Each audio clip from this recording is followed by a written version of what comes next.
আসসালামু আলাইকুম রহমতুল্লাহ বরকাতু। কেমন আছেন সবাই?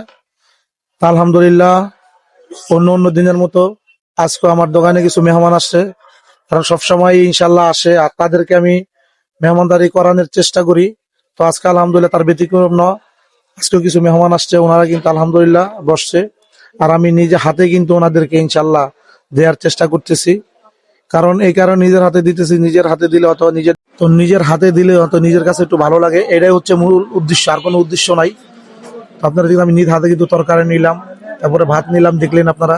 তো আমি নিজেই কিন্তু আবার ওনাদের কাছে এগুলো দিচ্ছি। তা আলহামদুলিল্লাহ চেষ্টা করি ভাই, নিজের সামর্থ্য অনুযায়ী আল্লাহ তাআলা যতটুকু তৌফিক দিছে এতটুকুর ভিতরেই মানুষে যতটুকু পারি মেহমানদারি করার চেষ্টা করি। কারণ ভাই অসহায় মানুষ, কারণ তারা তো টাকা পয়সা লাখ লাখ টাকাও চায় না, এবং কি অনেক সোনা গয়নাও চায় না, হয়তোবা একবেলা ভাত খাওয়ার জন্য কারো কাছে আসে।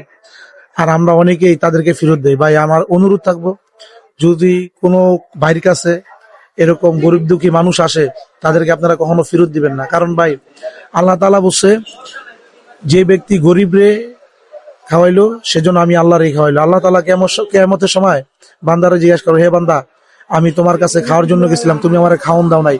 তখন বান্দা বলবে, হে আল্লাহ, আপনি কি বলেন, আপনি আমার কাছে খাওন চাইছেন? ওই আপনি যদি আমার কাছে আসতেন তাহলে তো আপনার অনেক পেট ভরে খাওয়া দিতাম, আর আপনি তো কখনো খান না, আপনি কিভাবে আমার কাছে আসলেন?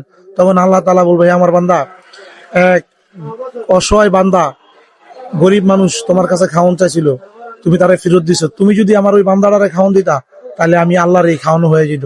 তো ভাই আসলে চেষ্টা করি কোরআনের থেকে কিছু আমল করার জন্য, এবং কি কোরআনের কথাগুলো মেনে চলার জন্য। যেদিন থেকে শুনলাম গরিব রে খাওয়াইলে আল্লাহ তাআলারে খাওয়ানো হয়, সেদিন থেকে আর এই আমলটা বন্ধ করি না ভাই। তো সবাই আমার জন্য দোয়া করবেন। আসসালামু আলাইকুম।